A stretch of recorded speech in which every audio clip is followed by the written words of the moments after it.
ہمارے ساتھ آپ موجود ہیں راشدہ صاحبہ جو کہ مذہبی اسکالر ہیں، ان کی طرف چلتے ہیں اور ان سے بات کرتے ہیں. اور جیسا کہ ہمارا آج کا موضوع ہی ولادت امام حسن علیہ السلام ہے، تو چلتے ہیں راشدہ صاحبہ کی طرف اور ان سے میں یہ ریکویسٹ کروں گی کہ امام حسن علیہ السلام کی زندگی پہ روشنی ڈالیں. جی عروج، ایک تو بہت شکریہ آپ نے مجھے انوائٹ کیا. یہ ایک اہم موضوع ہے اور بہت ہی مجھے خوشی ہوئی کہ یہ آل نبی صلی اللہ علیہ وسلم کے اوپر میں بات کر سکوں. دیکھیں، حضرت امام حسن اور حضرت امام حسین دونوں ہی کو جنت کا سردار کہا ہے، اس لیے سب سے پہلے تو ہمیں اس ڈیزگنیشن پہ فخر آتا ہے کہ جن کے اوپر ہم بات کر رہے ہیں، ظاہر ہے کہ وہ جنت کے سردار ہیں اور دنیا میں بھی انہوں نے سرداری کی. اور خود جب آپ کی ولادت ہوئی اس وقت بھی پیارے نبی صلی اللہ علیہ وسلم نے آپ جو ہے وہ آپ کو گٹی دی، آپ کے کان میں اذان دی، اور یہ بڑے مبارک ظاہر ہے کہ لمحات تھے. اور سب سے بڑی بات یہ کہ خود پیارے نبی صلی اللہ علیہ وسلم کے ہاتھوں آپ کی تربیت ہوئی، ان کی رہنمائی میں آپ نے پوری زندگی ظاہر ہے کہ گزاری ہے ان کی تربیت کے اندر. اس لیے تو کوئی جھول ہمیں نظر نہیں آئے گا، لیکن یہ کہ ہم دیکھتے ہیں کہ ماں باپ کی بھی طرف سے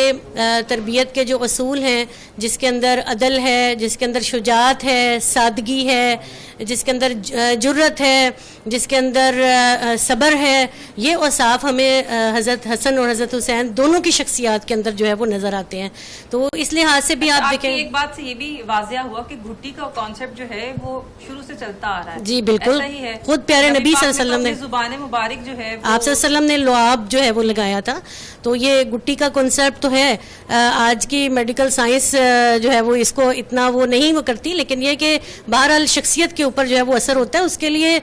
جو طریقے آج کل رائج ہیں، ظاہر ہے کہ ہم ان طریقوں پہ نہیں ہونا چاہیے، لیکن یہ کہ آپ منہ سے لگا کے کوئی بھی چیز یا ہلکا سا آپ لب بھی لگا دیتے ہیں تو وہ کافی ہوگا اس کے لیے، گٹی کے لیے. تو بہرحال اس کا بہت زیادہ شخصیت کے اوپر اثر ہوتا ہے، نام رکھنے پہ بہت زیادہ اثر ہوتا ہے. خود پیارے نبی صلی اللہ علیہ وسلم نے نام رکھے، امام حسن اور حسین دونوں کا نام پیارے نبی صلی اللہ علیہ وسلم نے رکھا، اس لیے یہ دونوں نام ہی بہت محترم ہیں. اور پھر ہم دیکھتے ہیں کہ حضرت فاطمہ رضی اللہ تعالیٰ عنہ کی اپنی شخصیت، کہ حضرت فاطمہ رضی اللہ تعالیٰ عنہ، میں تو اس چیز کو اس تناظر میں دیکھتی ہوں کہ اولاد کی تربیت کے لیے والدین جو ماحول دیں گے اسی ماحول کے اوپر جو ہے وہ اولاد جو ہے وہ